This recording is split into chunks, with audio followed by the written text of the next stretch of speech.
The Edmonton Oilers travel to Carolina tonight for a Game 7 showdown in the Stanley Cup.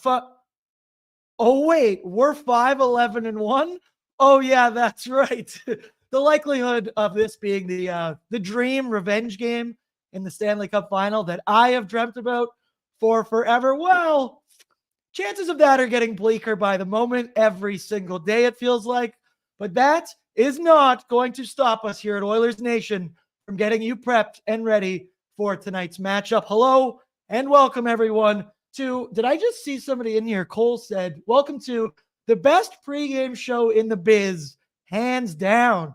Buddy, Cole, you're a man after my own heart. I agree. I love you. Thank you for being in the chat. My name's Aaron Bordato. I'm going to be guiding you through tonight's and the matchup and After Dark. You're going to be seeing a lot of me this week as Yaremchuk's out down in USA for Thanksgiving weekend, and I am incredibly jealous. I will also be honest, I'm jealous because I didn't look outside till like 10 minutes ago, and I didn't realize it's snowing here in Edmonton. It was very cold this morning, and I've been wearing Crocs every day at work. We will get into that recently of why I'm doing that. But I've got a special friend with me today for the whole show. You know him. You love him. I think he's got a different backdrop today. I see him smiling right there. Let's bring him in. The Englishman, my buddy, Liam Horban. I see a banana behind you, Liam. Why are you blocked? I'm really trying to find my space in this new shot here. I've moved into a new home. So I'm trying my best to make sure I get everything in. I don't really love this mic arm hanging here, Aaron, but for now it's going to be there. We've got multiple lights set up. We've got, as you can see, we've got my Oilers Nation, Edmonton Oilers thing here, the Banana Man here, some books to show that I'm an educated guy. Not bad. And of course, Her Majesty, God bless her soul. You don't read. I know that. We both don't read, but I love that. We both have our random knickknacks lying around with us here in our area. We're always prepared. We're always ready because we're number one, baby. We're number one, and we're back, and we're ready. Liam, we're ready to do this dance all over again. The last two games have been brutal for my mental well-being, not only because we've blown 2-goal leads, and not only because my BORDZY bankroll bets are not hitting, but Liam, because my grandfather, who is a lifelong Edmontonian, texted me and told me it's all over for the Edmonton Oilers. And I'll be honest, that broke me more than anything because he's a guy who doesn't give up. Liam, confidence level, you're still confident, right? We got a lot more shows to do. Well, I can't sit here in a hope will never die sweater and tell you guys the season is over. That would be pretty hypocritical of me. What I will say is the Oilers need to turn this around sooner rather than later. And I know that's the message we've all been preaching for the last, well, what are we, 16, 17 games into the season now. The good news is there's still 60 plus to go. So the Oilers going a little bit of a run here. They've got a good opportunity to do it. I know Carolina's obviously a very good team, but the Oilers have proven they can beat Carolina in the past. Last season, they beat them like 6-4. I think. I know they lost the other one too, but either way, we don't need to talk about that. Then next you have Washington, who shouldn't be as good as they are. And then you have the Anaheim Ducks, who shouldn't be as good as they are. So there's a little bit of opportunity here for Edmonton to start racking them up, but they need to do it sooner rather than later. They've won 2 in a row already this season, so they need to win 3 in a row now and just keep taking those steps before ahead of the light. I don't know. I kind of lost my train of thought there for a second. All right, I'll pick it right up for you. I think what you're trying to say is that things were going so well in Oiler land. Liam, we had won 3 in a row. Everything was back. We were the Nobby era. Things were going. And then the shitty part is we had a 2-goal lead against Tampa Bay. We blew it. We had a 2-goal lead against Florida. And you guessed it, we blew it. Jason Greger today, he called his game day article, Stop the Bleeding. And I couldn't think of a more accurate depiction of that. The Oilers, like you just kind of said, for me, we got to win at least 2 out of the next 3 here. As you said, we played. Look at you getting your set already to go. My boy looks good. He also had a second camera, everybody. So this man knows what he's doing here. But like as I was just saying there, we got to win 2 out of 3 because we're taking Carolina tonight, Washington Friday, which is a beatable team. So if you're not winning tonight, you got to take that one, and you got to take the Ducks to not even make up ground, but just stay in the ground you're still in and the deficit we're in. Boy, did I not think we were going to be standings watching this hard this early into the year, but hey, it is what it is. But as I said, lots of Liam and Aaron this week as Tyler's out. We're gonna be doing ONE, just you and me tomorrow. Maybe a guest. Maybe we'll get someone off the street. Might sneak somebody in. We had obviously Nation Dan the other day, who was a fantastic addition to the show. He'll be doing pre-gaming with you on Friday, which then bleeds into the Betway watch party as well, which you can find on YouTube too, of course. And then we'll see who we get, Aaron, but we'll definitely be there. I can tell you that much. That's right. I think it was Christopher Palmer in here. He said, my 2 favorite ON guys, parenthesis, that I can see on my screen. I shouldn't have read the back half of that because my ego would have been feeling pretty good. But hey, yeah, and as he said, I'm going to have Dan with me for pre-gaming on Friday. I noticed everybody in the chat yesterday was loving Dan. He was giving some good, clear, concise takes. Good. I want more of that. I also want to get him a little fired up. So I got a couple pre-prepared. I'm going to try and fish to get some reactions out of him, see if we can get him going. But as I said, Tyler is out of town, out of country, because he's in America for Thanksgiving. Liam, Americans, in my mind, they do Thanksgiving right. It's nothing like what we do here in Canada. Canada, for me, is we just eat dinner, and then I fall asleep because of too much tryptophan, I think is what is in Turkey. Did I sound smart right there? Yes. I think so. But it's an entire based around football, eating, drinking. Liam, that's my MO right there. You a big Thanksgiving guy, and do you do anything for American Thanksgiving in Canada? I usually get a bucket of KFC. Yeah, I watch football all day. That's what I do for American Thanksgiving in Canada. I actually got to experience American Thanksgiving once when I was a young boy. My dad's brother, my uncle, you could call him, lives in Atlanta, Georgia. So we were down there one year, and it was Thanksgiving time, and we ended up having Thanksgiving with him. And I was like 6. I had no idea what Thanksgiving was at all, because in England you don't have Thanksgiving. So it was a pretty cool experience, and they really do it right. And I know Frank Cervalli's a big Thanksgiving guy. He said, what does he say? It's Christmas without the gifts. Yep. You gotta like that. Yeah. And Frank also made a line today on DFO. He goes, it's my favorite holiday. Shocker. The one revolved around eating is my favorite. And I split a gut laughing behind the scenes. I was like, holy shit, he just said that. But Thanksgiving football, Liam, your Detroit Lions are playing in the first Thanksgiving game that I can remember that actually matters that they're in it. I associate American Thanksgiving with watching the Lions get shit pumped every 10:30 in the morning every day or every year. But they're a good squad this year, Liam, and that's going to be a good matchup. We're going to be watching in the office. 10:30. Our show's not till 12. We got an hour and a half of football to watch. We'll be the halftime show of the Lions game tomorrow, I think. Hey, yeah, that actually will work out very perfectly. Yeah. I was just saying to Gavin before, I heard for the 3 games tomorrow, the halftime shows are Jack Harlow, Dolly Parton, and Steve Aoki for all 3 of them. It's pretty nice. Lit. Yeah, it's pretty lit right there. But last Thanksgiving question. I know it's not even ours, it's theirs, but they just do it better than we do. I don't know. Liam, what's your go-to food item? I guess that's the word I'm looking for. That would be on the table during Thanksgiving. I'll go mine first. I'm a stuffing guy, but it doesn't even have to be real stuffing. It could legit just be stovetop out of the box. I eat that stuff like nothing. What's your go-to? Yeah, stuffing is my favorite too, but my girlfriend's family is Ukrainian, so we do a lot of Ukrainian dishes at the Thanksgiving. Now, to be honest, I never really celebrated Thanksgiving until the last 3 or 4 years or so, because I don't know, I just kind of adapting to the culture, I guess you could say. But pierogies are great on Thanksgiving. I know that's not a traditional one, but those are tasty. Holopshis, I believe they are, which is crepes and cotton cheese.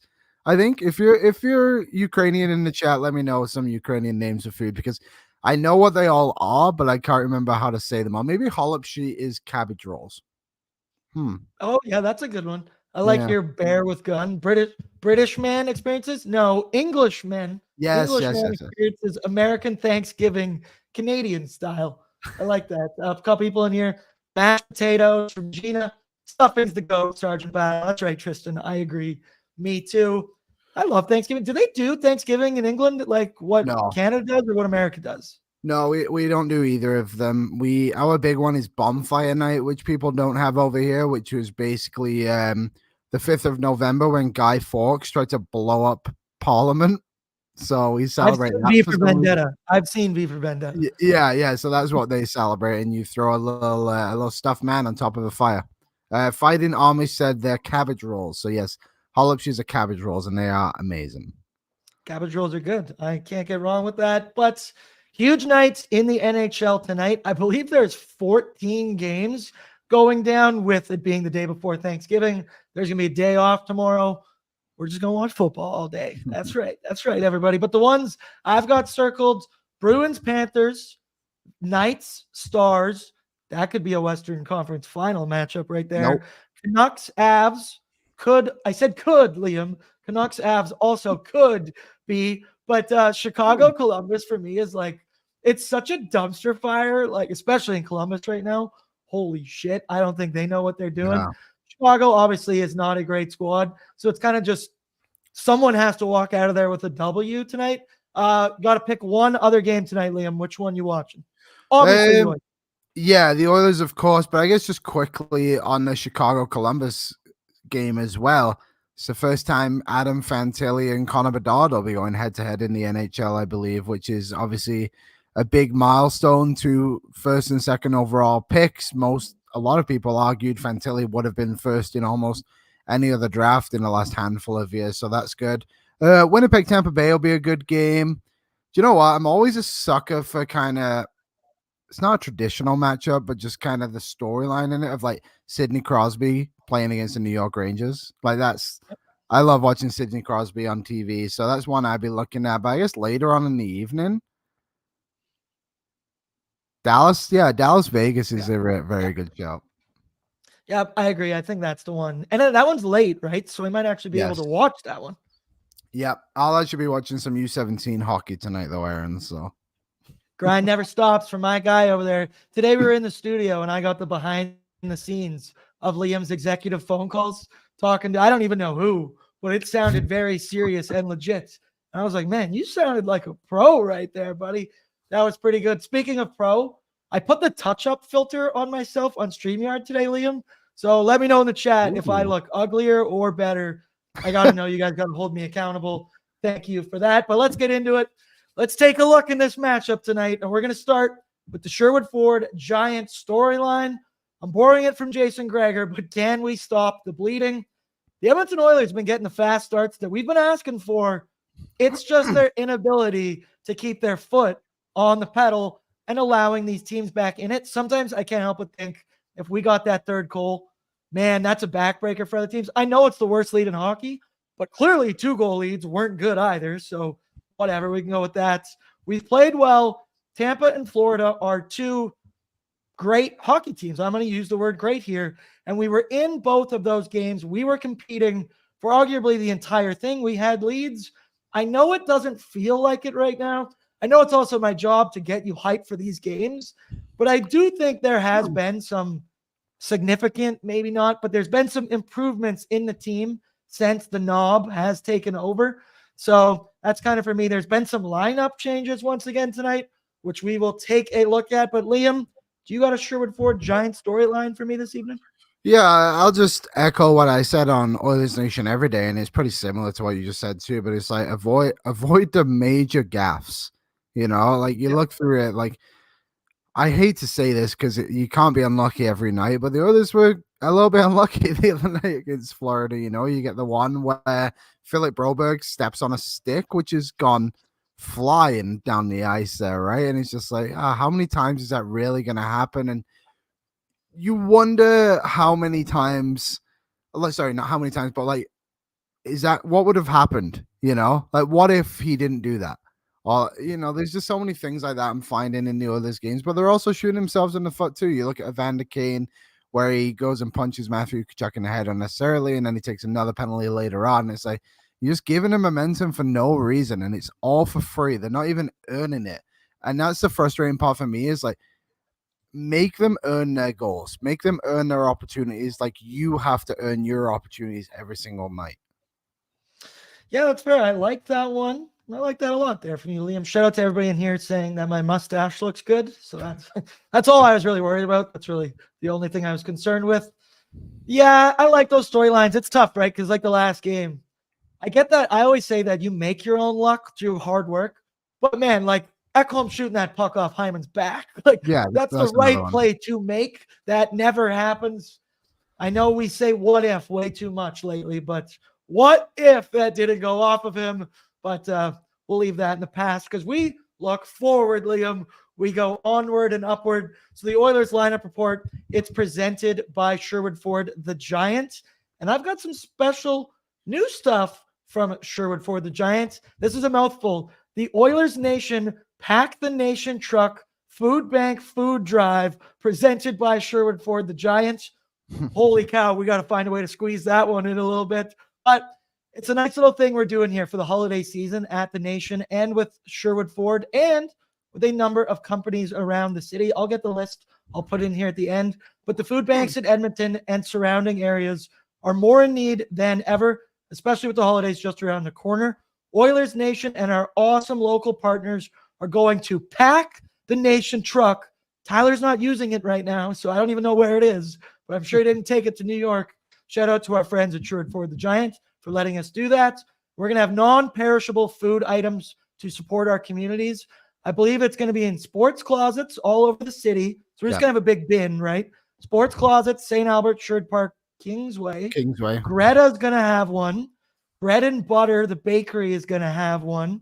I think Sherwood Ford's going to have one. And I might be missing a couple in there. I will correct myself and throw it in the chat if I do. But hey, it's the holiday season, everybody. It's getting cold. I just said it's snowing. Tough times for tough families out there. Let's make it easier. If you're able to share, then please do so accordingly. You can come tell me. I'll come pick them up. I'll come pick them up. We're all a family here. But okay, let's take a look at the Edmonton Oilers lineup. They're switching it up once again. And it looks like our boy, Matthias Janmark, is making his return to the lineup. And honestly, thank God. Liam, we talked about it today that I'm just a little like, you forget how valuable a guy like Janmark is because he's a utility player. You can plug him all over your lineup. And you pointed out to me, he only makes $1 million. And for a team like us, that's a very nice thing because we might be able to have a full roster tonight. But you see it on your screen, Warren Foegele. Contract year Warren Foegele, revenge game. Warren Foegele is on the top line with Connor McDavid and Leon Draisaitl. We're going super duper nuclear tonight because Foegele is arguably one of the best players this year, at least consistency wise. Second line, Evander Kane with Ryan Nugent-Hopkins and Zach Hyman. Then you move down and you see it. You see that little warning thing there next to Matthias Janmark. Get that thing out of there because he's ready to go. He'll be on a line with Ryan McLeod and Derek Ryan. Then the further you look down, it's still projected. So everybody keep your eyes on Twitter for me. You know, in the chat, you know what you guys do for me. You keep me updated. So we'll see. But it's going to be what we had 4 guys, I believe, rotating in on that last spot. Hamblin, Ernie, Gagne, Connor Brown. So we'll see what comes there. I don't know if we're going 11-7. But we look over to the D pairings. It's my day, Liam. We talked about it on ONE. My boy, Brett Kulak, is on the top pairing with Darnell Nurse. Yes, you noticed he's switched sides a little bit. So keep your eye on that tonight. We'll see how that goes. He's a fast skater, so that should help him out. Then it's Matthias Ekholm with Evan Bouchard. Everybody's favorite Oiler, Evan Bouchard, right there. Then Philip Broberg with Cody Ceci.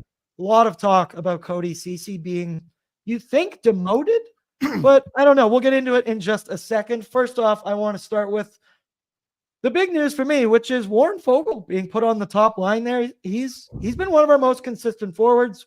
He's been engaged all season long. Gavin, I think we have a stat graphic with his numbers so far this year on there, which when I looked at it, I'll be honest, I was a little surprised. Yeah, Yeah. keep going. Yeah, there it is. There it is. 17 games played, 13 points. Those goals could be plenty higher too if he just wanted to tuck on one maybe of those breakaways. But Liam, what do you think about contract year Warren Fogle being on the top line? We pointed out today, this is a revenge game for Warren Fogle as well. Yeah, I think with Fogle, he's been exactly what the Oilers needed him to be this season. A guy who can play on the third line and contribute consistently through this team. And they shouldn't need him every night, but right now they're needing him every night. And he's pulling his weight, and he deserves to have the opportunity to play on the first line with McDavid and Draisaitl. I looked before. He hasn't scored a goal since October 24th when he scored 2 against the Minnesota Wild, and the Oilers still lost that game somehow. But either way, like, I'm noticing him a lot, and he's not just fading into darkness like a lot of other players on this team are right now. So I think Warren Fogle should be pretty proud of his efforts this season. And yeah, I hope he can bang home a couple tonight and teach Carolina to never make a trade with Edmonton again. That's right. That's right. I said earlier this year, with the way Fogle was playing so well, that I want him to just keep doing this. We get to the deadline, and then I'm going to trade his ass. Right now, because it's contract year, right now we cannot afford to do that whatsoever. I want Warren Fogle on my team, and right now I want him on the top line with arguably 2 of the best players in the world. No, they aren't playing that great right now. Gavin, I think we have a board with both of their statistics as well. Liam, it's been a big topic of conversation, obviously, here with Connor and Leon. They don't necessarily look like themselves, and it's been tough. Dry's been under some fire. Connor has been. What do you think of them continuing to be on the top line? You have to just keep rolling them out there until they pull themselves out of this, right? Yeah, and I guess do we know if they're going 11-7 or 12-6 yet? Has that been confirmed? Not yet. I don't know. People in the chat, let me know. I couldn't see it either. So to me, it just says that's just how they're going to start, right? Like, we've seen Knobloch not be afraid to allow things to play out a little bit and then make adjustments. He's not as quick to the blender. I don't think there's anything wrong with changing your lineup throughout the game. It was just when Woodcroft would do it, and previous coaches too. It's like one bad shift, and it's like, oh no, it felt like a panic move. Where Knobloch, I've not found that, and he's also gone away from them too, and it's worked well in his favor. So these two guys, I think we saw McDavid come alive last game a little bit more than we've seen. Like 2 goals, 2 McDavid-like goals. Actually, the first one was very much Leon Draisaitl-like, but either way, like Someone's got to do it. Only a couple players in this league are capable of doing that. So he's coming around a little bit. Leon's he's up and down, isn't he? One game he's going to score you 4 points like he did against the Islanders, and then he's going to have a stinker like he did against Tampa Bay. But the other night, I think he had another assist. So those two, I know people don't like it, but they kind of need each other more than ever right now.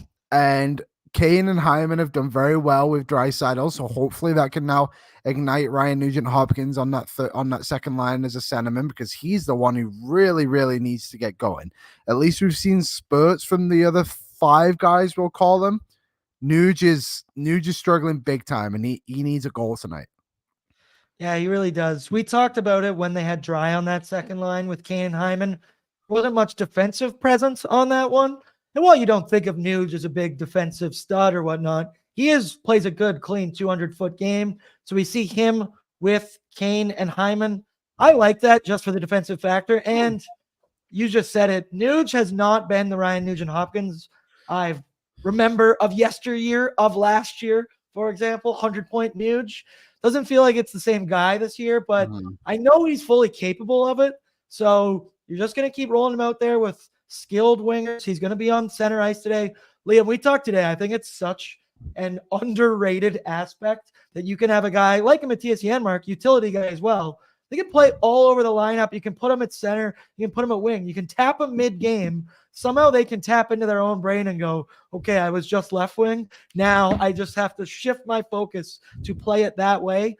We talked about this, Liam. How much harder is that to do than just like I do on Shell? I just swap them and then they perform. Well, it's everything, isn't it? Like, you pivot a different way, your stick is the wrong way, you go to make a pass down the boards and you're on your backhand. Like, your entire game is completely different when you switch sides as a defenseman there. So a guy like Brett Kulak should be able to handle it because he's a veteran within the league. And another thing too is a lot of these guys more than likely had to do it at like a younger age and maybe a little bit in junior as well, as being the elite talents that they are, that they should be okay at the NHL level, but also it's a different beast at the NHL level, right? Isn't it? But I would rather see somebody like Brett Kulak have to go in and do that kind of stuff than a Philip Broberg, which they've also experimented with this season.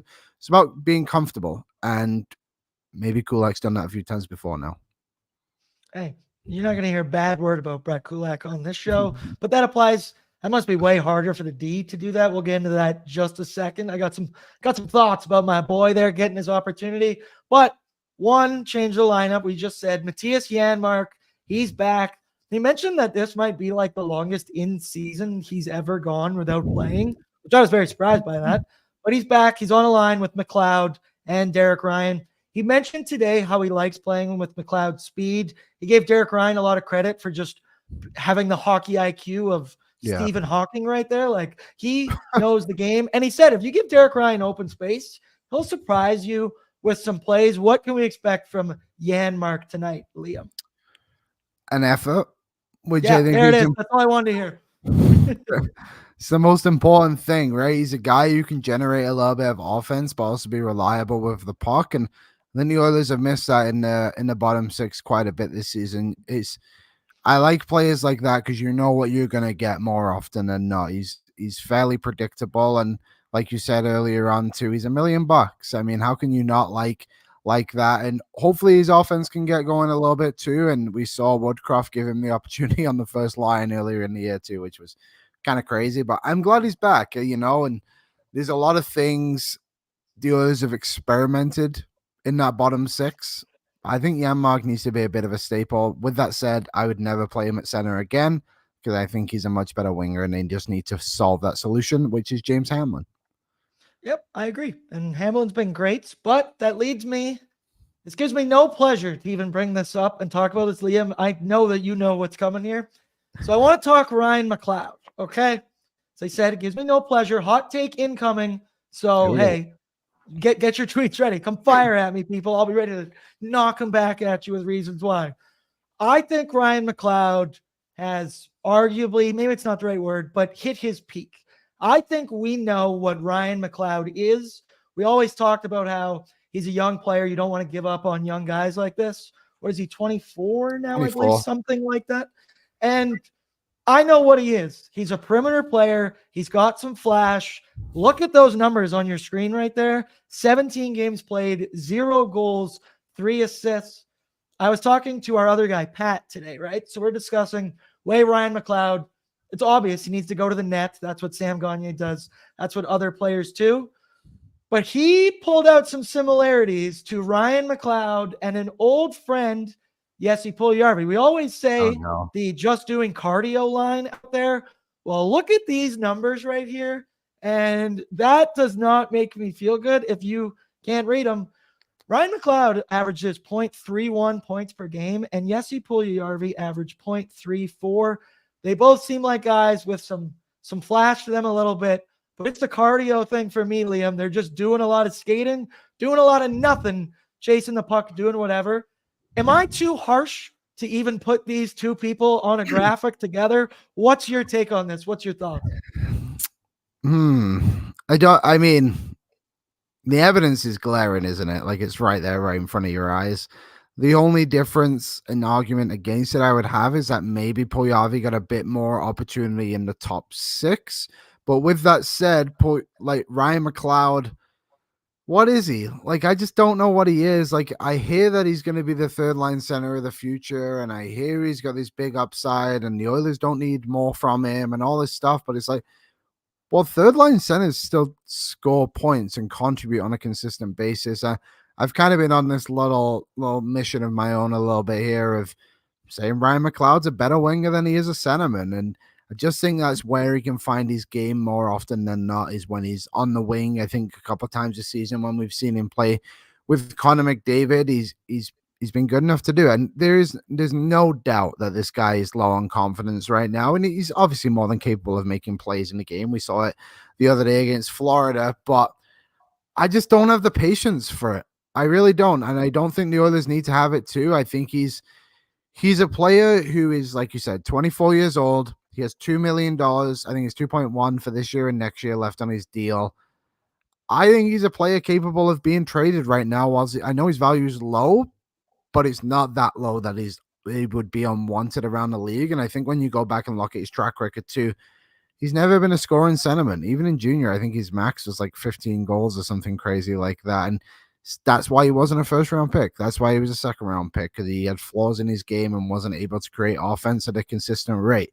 So I'm not on the McLeod fan bus. I'm not against him by any means. I think he's more than capable of playing on this team. The Oilers need to find a better role for him. Got some great stats here. 5th in giveaways, 4th in D zone giveaways. I think that's on the Oilers. Got producer Gavin shooting me some numbers right here. 2nd last on the team in goals above expected. 3rd last amongst forwards in goals expected per 60. That's not good. I said I don't, like you just said, he doesn't have any confidence, so I don't want to pile on him, but I don't think those are reasons why. We talked today about how it's now. It's win now time. And I get Ryan McLeod's younger. He could turn into something someday. But if it isn't this season, I don't give a shit. Like, I need this year. I need yesterday. I need results. Somebody said in here that he's a centerman with 0 goals on the year. 17 games and no goals is pretty bad for a center. Yeah, just put your stick on the ice in front of the net. You're bound to get something. Pull a Derek Ryan. Get a puck off your skates. Got to do something with that. Odin, he's just a good skater. Raiden said, yikes, when we pulled that one up there. Everybody's saying his brother got the toughness and all that stuff, and that he's in Hockey Canada. So that's a positive. I guess that's positive. Let's hope Ryan McLeod can turn it around. Do I think Matthias Janmark is suddenly going to be the one that helps him pot a couple into the net? No. I thought Dylan Holloway was that guy, but we ain't going to be seeing Dylan Holloway for just a bit. As I said, that gave me no pleasure. I didn't want to do that, but Liam, it's the right line. Tell me I'm wrong. Like, those numbers are pretty similar, and they are very similar players. Just no physicality, no real drive. They're perimeter guys. I just think too, when you go and look through other teams that can trying to compete for a Stanley Cup this season, the group the Oilers should be in. You look at their third line center group, and like what's Colorado have Ross Colton. Tampa Bay, I think it's Tyler Mott or Nick Paul, whoever they kind of want to put out there. They could even, if they wanted to, have Stamkos as a center along with Braden Point, and then have Anthony Cirelli there. Like, even the Boston Bruins, they have that rookie at the moment. I can't remember his name, Matthew Portis or something like that, who's contributing to the team. And it's just like, your center depth is crucial to any success you have through a season. And if Ryan McLeod was your 4th line center right now, I think we'd all be like, all right, it'd be nice if he could score a goal, but you don't need him to score a goal. But unfortunately, James Hamlin has 1 more goal than him this season, and James Hamlin has 1 goal this season. The Oilers need to find a way to shake this up. Do you even put Ryan Nugent-Hopkins as a 3rd line center again? I'm not sure. Someone asked in the chat, like, how do you change the face of this team? I think McLeod's expendable. I think there's probably other players on this team that are lower than him that people assumed were going to be up the list, like Fogle and Ceci. I don't know if you can just move on from those guys right now without a serious upgrade coming back the way. And I think McLeod would be the top of my trade bait list right now, unfortunately. Yeah, I like that take. Danger Sweden here, keeping us honest. He said yes, too harsh. JP was a top 3 pick. McLeod is a solid bottom, 10th to 13th forward. Yeah, I agree, but I think there's some Oilers fans who thought he was going to become more than that. I also just want to point this out because I've never said this on the show. Let me know in the chat if you love the way Liam says contribute nearly as much as I do, because I think everyone here says contribute. Every time you say it, I smile. I don't know why. I can't help it. I like it. I contribute. He could contributed to the team. Whatever. Let me know if you guys notice it like I do, because I just love it. I love so many things about my guy Liam right there. Thanks for doing the show with me today, buddy. Tyler's going to Hamilton, the musical, not the city. We're talking the 4th line though. Ernie, Gagne, Hamlin, Brown all rotated in today. So either there's one odd man out. Let's just say, who's your odd man out? Gagne. Gagne? Sam Gagne is my odd man out. Look at that. Liam's I come to know. the other side of the Adam Ernie discussion. See, I here's agree. Hey, they can be going every other game, the two of them. I think tonight, with the way Adam Ernie played last game, you do have to reward play like that. And to be honest, maybe Sam's hips could use a game off. Did I think that we would be seeing Connor Brown rotated on the fourth line? Man, this sucks. It just keeps getting worse. I know we keep saying he's coming off injury, and then he comes back, so we got to give him leeway. Well, then he gets injured again. So now we're like, okay, we got to give him some more leeway. Eventually, you got to stop caring about that and say, buddy, go out there and do something.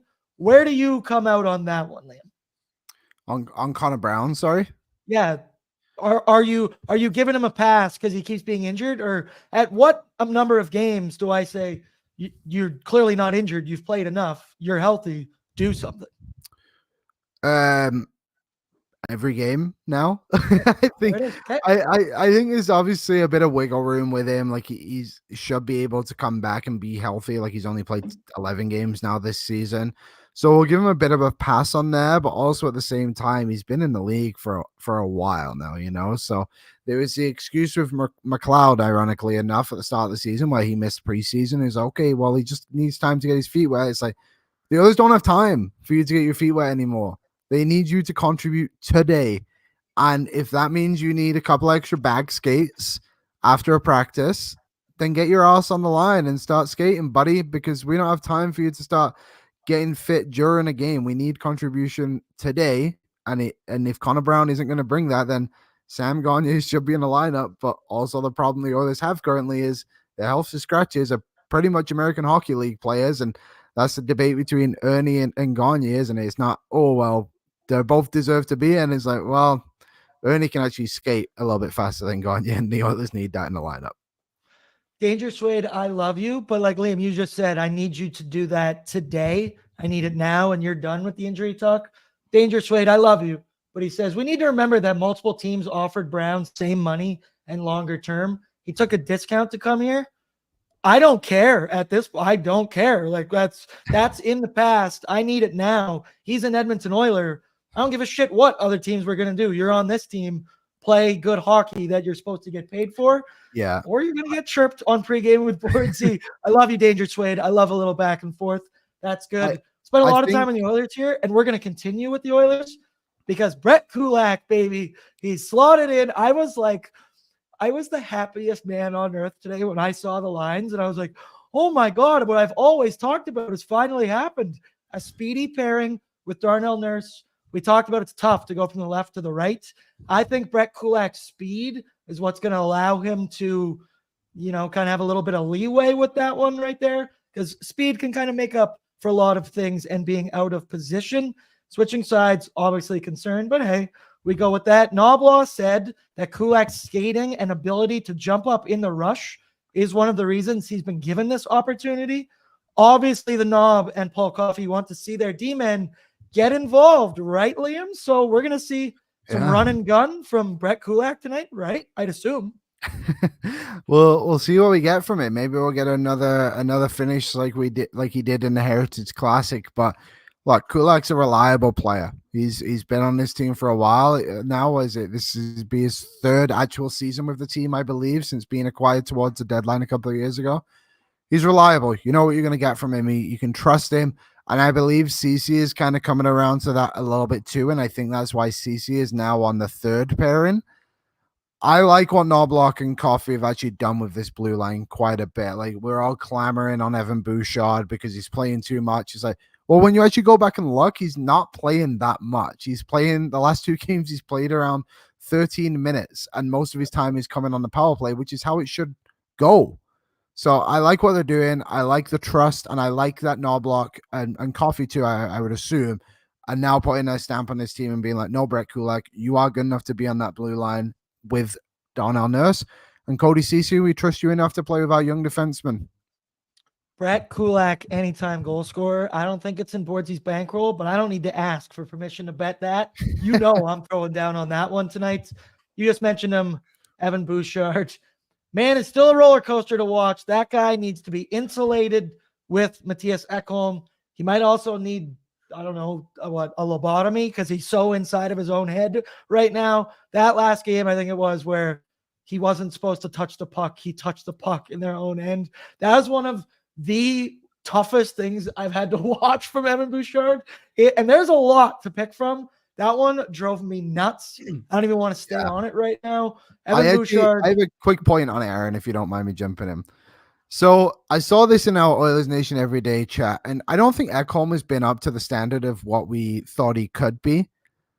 But I also think he's maybe having to compensate a little bit more, and the other defensemen too, for Evan Bouchard's mistakes. And I know there's some stats out there that were like, oh, he's I don't even know, goal share or whatever it is. We were trying to figure out what that was before. There's a bunch of little things, and maybe the analytics. Explain to me what goal share means and all know. this, because I don't get it. Please, somebody in the chat, go, Liam. But when you look at the numbers, they don't tell you the full story. And that's the problem sometimes with analytics. I use like analytics every single day. I think they're a very incredibly useful tool. But you need to have the full picture. And when you watch Bouchard, unfortunately, he's making mistakes right now. And I think Dan said it perfectly the other day on Oilers Nation Every Day. He's trying to be involved in the play too much, that he's overcompensating in many areas.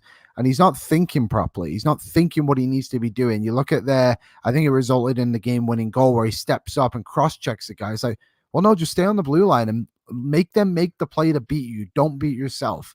And for me, that's what Evan Bouchard needs to do more than anyone on this team right now is don't beat yourself, because he is more than capable of being the best defenseman on this team. I know that sounds like a crazy thing to say and people might not believe me, but defensively, he's not as bad as he's showing right now. He's not amazing. He's not anything special, but he's at least average. And right now, too many times he's playing below average because he's making silly mistakes, because he's engaged too much, which sounds like a weird sentence, but it truly is the truth, I think. We've seen it before. I believe in him. Do I have a choice in the matter? No. So I'm just going to continue to blindly believe, because that's what being an Oiler fan is, baby. But man, we spend way too much time on the Oilers. I love this. We're going to speed through the rest of this. Let's get into our starting goaltenders matchup. That's brought to you by Sherwood Power Sports Marine. Used to be known as Free Spirit Marine and Power Sports since 1985. Teaming up with Sherwood Ford, the Giants.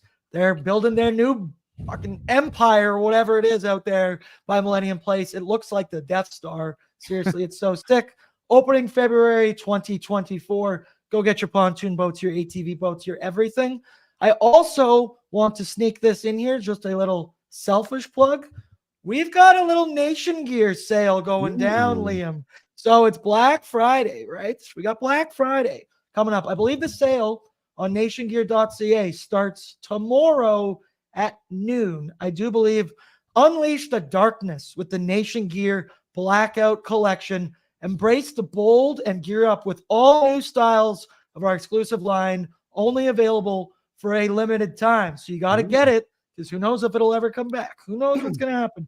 Don't miss out on grabbing your fave team's gear in the baddest styles before they're gone. Visit nationgear.ca for more. I'm wearing Nation Gear. Liam's wearing Nation Gear. If you're sitting at home and you're not wearing Nation Gear, you better fix that ASAP. We can still be friends, but you got to change that ASAP. Okay, can we pull up? Just start flexing. Here's the goaltender comparison for tonight. Both are confirmed. Stuart Skinner versus Antti Ranta. You see it. Antti Ranta has more yellow on his side. Are those necessarily great numbers? No. 885. That's beatable. And for a team like us, we can do some damage. Skinner's been better lately. He had a 944, a 970, a 914. Then he fell back to earth with a nice 783 against Tampa Bay Lightning. But there's been improvement. We have seen glimpses of all-star Stuart. My fantasy lineups, once again, 445, everybody. Change your lineups. Game start at 5. Everybody get in there. I do this for you and me, everybody, okay? But Liam, Stuart Skinner, that's just one bad game right there. He put a couple in a row. I don't put that loss on Skinner at all for against Tampa Bay. I think the team left him out to dry a little bit. I think the first goal that he allowed, which was Kucherov, where it deflected off Ekholm. Like, if you watch it, that puck weirdly bounces literally right in front of him. Maybe I've just never paid attention closely, but I haven't seen that before. And then we also saw it obviously in the Heritage Classic with Day on A too. So pucks are bouncing, people, and the others aren't getting them very well.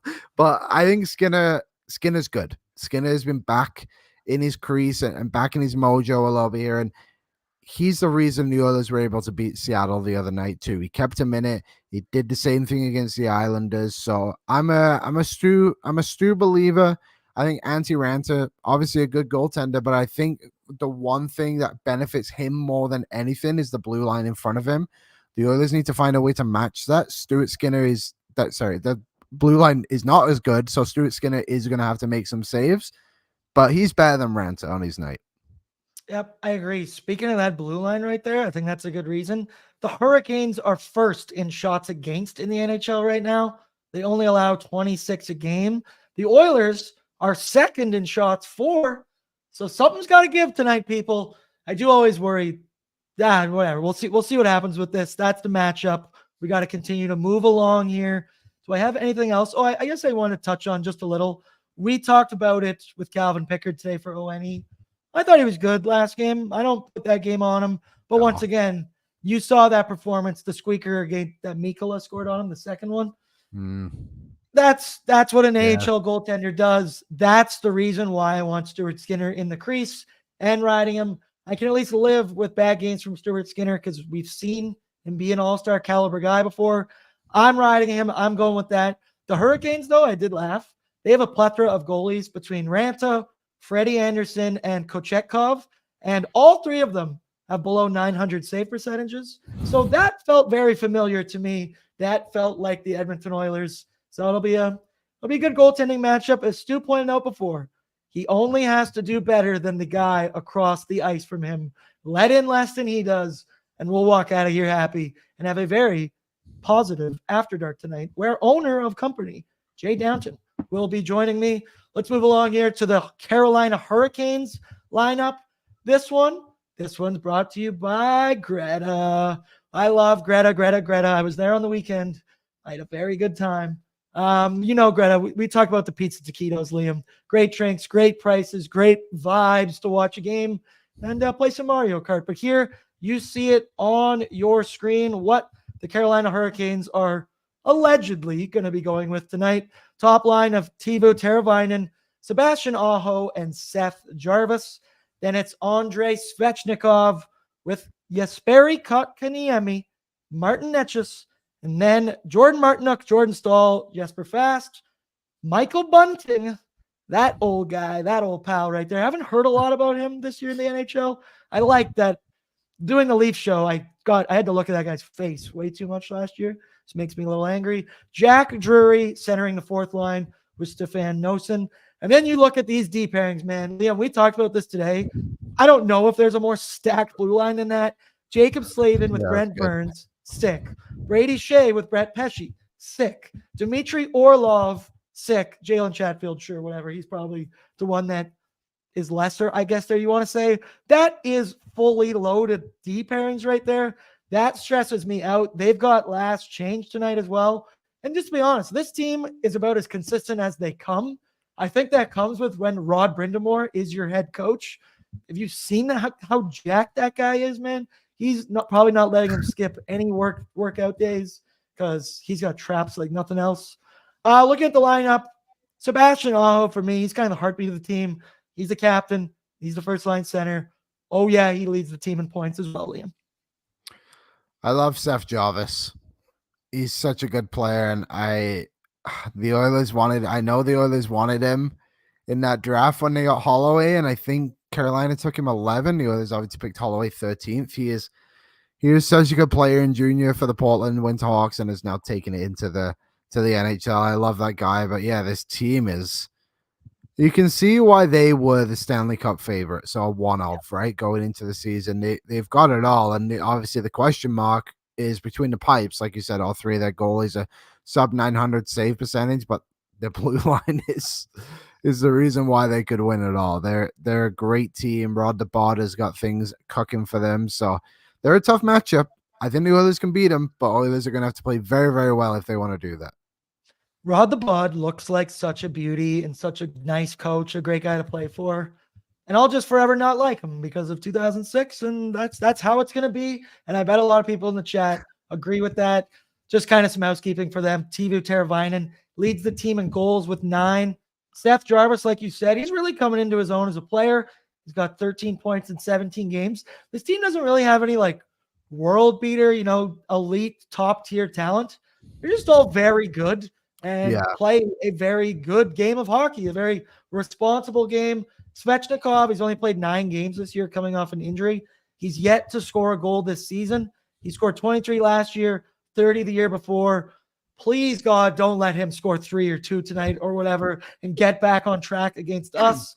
Martin Netchus, another great guy who just plays his role to perfection. It's just a good squad they have here. Gavin, can you pull it back up a bit? When you look at the bottom 6, Liam, anybody really stand out to you? I said Michael Bunting, but that's just because he's a scumbag. What do we got there? Let me take a closer look. Okay. We've got Jordan Martin. I mean, Jordan Staal is legit, right? He's been around for forever now. He's such a pro. Jesper Fast is good. I mean, that fourth line, this is an obvious statement, is exposable. I think if Michael Bunting, I don't even know how well he's doing, but if he was doing well, he wouldn't be on the fourth line, right? So exactly. Jordan Martinook is a good player too. I actually once saw him at the Sherwood Park Arena during the summer a couple of years ago. So there you go. There's a little Jordan Martinook story for you. Dude, that arena is like 2 minutes away from me right now. You think he's still there? No. I hope so. Maybe sign up for the crew. Jordan Staal's the guy. He's legit. He's going to win faceoffs all night. He's a pro. Yep, he really is. Got a couple rings on that guy too. For me, it's Carolina. They love to hold on to the puck, cycle it, control pace of play. This is going to be a very challenging game tonight. A great quote from Matthias Janmark today. If you turn the puck over, they're going to make you pay. So it's a really good challenge for us. For a team like us that love to give up odd man rushes, I'm a little terrified going into this one. But okay, you got to go quick here. It's Betway time. It's BORDZY bankroll time. Betway, 19 plus. Please play responsibly. I see it in the chat. You ask, you shall receive. Let's bring my dog in here, the betting wizard. There's that handsome face I know and love. We're back. We're getting back on track. Let's go. I think we're due. I think we've lost for the last 3, but I'm feeling good about tonight. I kind of like what we cooked up, so I'm ready. I know everyone else is ready. Let's do it up, BORDZY. Gavin, can you show me some stats that we're going to be going with? So for this evening, the over 6.5 total goals has hit in back-to-back games between the Canes and the Oilers. During that 2-game span, the combined score was 11-8 in favor of Carolina. Nuge has 3 assists over his last 2 games against the Hurricanes. RNH has achieved the 1+ assist player prop in 2 of his last 3 games. So you got to like that. And look at Nuge chew his mouth guard there. That's focus right there in the photo, ladies and gentlemen. He's getting off the schneid tonight. The Oilers have scored the first goal of the game in their last 4 of 5. Hasn't helped us much. Well, a little it has. The Canes have allowed the first goal of the game in 2 of their last 3 games. You got to like that. So we see it here. Gavin's going to throw the poll in right now. Our first choice. Look at Evander Kane pointing into my soul right now. That's gets me fired up. Over 6.5 goals at -135. Then it's the Nuge with 1+ assist, currently at +108. Then it's the Edmonton Oilers to score the first goal at -110. Gavin, you throwing that in the poll right now? I see you typing away, on it, going hard. Let me ask you, Liam, first. Which one of these do you like the most? Oh boy, Edmonton to score first is nice. I want to be on the Nugent Hopkins assist prop too. I think the obvious one is got to be 6.5 because the Oilers are finding a way to score goals and also leak them. So I think that's where I'll go with mine, 6.5. Yeah, we do tend to. I feel like if we ever were going to win a game, it's coming at 7-4 paces like that. I see some score predictions in here. Gavin, which one do you like the most? I'm loving the Nuge. I like the plus money, obviously. I like the juicy +100 payout. And I was kind of looking through. Nuge is 3rd on the team in assists per 60 minutes at 1.77. So I absolutely love those numbers for Nuge. And looking back, he has 3 assists over his last 3 games. And like I said, too, the +100, I'm chasing the juice. It's been a little bit of a struggle for us lately. So we got to get a plus money bet to get us going once again. Yeah, I've thank God for football because I've been hemorrhaging Yes, money when it you and me comes to both. the NHL this year. Let me tell you, Gavin, I love this one from Lance. I'd run through a brick wall for Gavin. That's why Lance is an OG right there. I love that. Rusty, the pissy optimist. Let's go, Gavin. For me, when I look at those, I think I want to do Ryan Nugent-Hopkins 1+ assist. Yeah. Once again, is that me just wanting to believe and I'm trying to like make it happen? Part of me does feel that way. Also, I'm for sure riding with a Brett Kulak anytime goal. Duh. As you You're should. gonna have to do that. I want everybody in here to ride with me because if he scores, I'm gonna be going off an After Dark tonight. But Jay on ONE's Betway Bet Challenge, he went with, we needed some extra juice for him. He's 0-7, down 7 units. Hasn't hit a bet all year there. And he's going with, I think it's plus 2,000 on Betway, Warren Foegele to score 2 goals tonight. Hey. It's a revenge game. He's on the top line. He's going to be on After Dark tonight. I'm riding with that one as well. Obviously, do it responsibly. 19+, please play responsibly. Only sprinkle a little bit on that one, but Gavin, what do you think about the likelihood of Warren Foegele banging home 2 tonight? And like you guys said, he's on the top line. I've seen Jay put some money on some more crazier bets. Like I know he's put like a McDavid hat trick in there too. I think that one was at a plus 2,800, so plus 2,000. It's nothing for Jay. So honestly, that's pretty decent payout considering he's playing on the top line. As long as he can maybe put home a breakaway or 2, I think Warren Foegele might just do it tonight. But again, yes, let's go on a breakaway. It's contract year Warren Foegele. This is the game that this is showcase of Warren Foegele for his next contract, playing with Connor and Leon. This guy could make an extra $10 million for the next couple of years if he plays well on this line. I'm seeing here in the poll 38% Edmonton to score first. And you know what? It's 57 minutes past the hour. I got to get my bets in. So that's what we're going with tonight, people. The Oilers, I believe it was what, minus 1-0, something like that. Whatever, I'll find it right here in just a second. I like that one tonight. Let me finally close it out here. Yeah, what do we got here? Minus 110. Let me close it out here with Liam, you first. Score prediction, and give me an outside the box anytime goal score. Oh, boy. I will go as my score prediction. There's a lot of goals between these two last year.